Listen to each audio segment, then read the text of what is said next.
سوال کے جواب ختم کر دوں میں وہی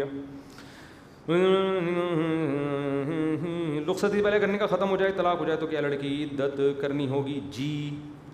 نہیں، رخصتی سے پہلے اگر طلاق ہو گئی تو عورت پر عدت لازم نہیں ہے، لیکن شوہر کی ڈیتھ ہو گئی تو پھر عورت پر عدت بھی لازم ہے اور شوہر پر پورا مہر بھی لازم ہے۔ سمجھتے ہو کہ نہیں سمجھتے؟ رخصتی سے پہلے طلاق ہو گئی تو کچھ بھی نہیں ہے، آدھا مہر شوہر کو دینا پڑے گا، پورا نہیں، لیکن اگر ڈیتھ ہو گئی ہے نا شوہر کی تو پھر عدت بھی ہے اور شوہر کی وراثت میں سے پورا مہر بھی دیا جائے گا۔ سمجھتے ہو کہ نہیں سمجھتے؟ اچھا، رخصتی کی ڈیفینیشن کیا ہے؟ نکاح کے بعد رخصتی کا مطلب یہ نہیں ہے کہ اماں اس کو پہلے کیمرے کے سامنے روئیں پھر رخصت کریں، نہ نہ نہ، نکاح کے بعد میاں بیوی کہیں بھی تنہائی میں جمع ہو گئے، جہاں وہ اگر فزیکل ریلیشن قائم کرنا چاہتے تو قائم کر سکتے تھے، تو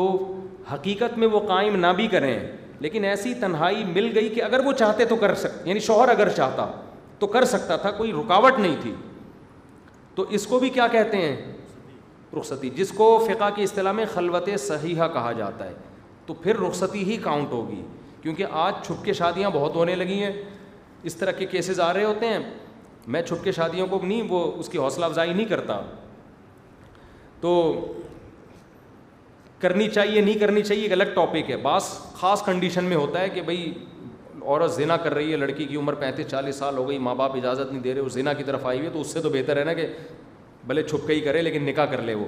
اور وہ چھپ کے ہوتا نہیں، اس میں گواہ بہرحال ہوتے ہیں، لیکن نارملی ہم اس کو معاشرے میں پروموٹ کبھی بھی نہیں کرنا چاہیے۔ لڑکی کو اس کے والدین، اور خاص طور پہ کم عمر لڑکیاں 18-20 سال کی، یہ تو زہر ہے، اپنے ماں باپ سے چھپ کے اگر شادیاں کریں، ان سے تو لڑکے کھیلتے ہیں پھر، تو میں کبھی بھی ایسے نکاح کی ترغیب نہیں دیتا، نہ اس کو میں پروموٹ کرتا ہوں معاشرے میں، اس کی حوصلہ شکنی کرنی چاہیے۔ تو خیر، ہم یہ کہہ رہے تھے کہ کہیں ہو گیا نکاح تو وہ دونوں کہیں تنہائی میں ملے ہیں،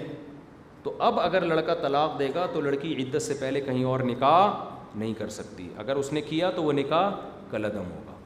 تو لڑکیوں نے چھپ کے نکاح کیا ہوا ہوتا ہے، شوہر نے طلاق دی ہوئی ہوتی ہے، اب وہ عدت کیسے گزارے ہیں، 3 مینسز کے بعد نکاح، ادھر اماں نے شادی کی ڈیٹ اگلے مہینے رکھ دی ہوتی ہے، اب وہ پریشان ہوتی ہیں، بھائی یہ تو نکاح ہی نہیں ہوگا، تو پھر وہ برائی پہ بعض کمپرومائز کر لیتی ہیں، اور بعض میں غیرت ہوتی ہے تو وہ ڈیٹ آگے بڑھاتی ہیں کہ بھائی جو نکاح تو ہو کم از کم۔ رزق میں اضافے اور برکت کے لیے کیا کریں؟ چترول کھائیں، پورا بیان ہوا تھا نا، محنت نہیں ہوتی تو رزق میں برکت نہیں ہوتی، تو ابا سے چترول کھائیں اور پھر اس کے لیے دعا بھی مانگیں، یا رزاق کثرت سے پڑھا کریں، سمجھتے ہو؟ باوضو رہنے سے بھی بڑا فائدہ ہوتا ہے۔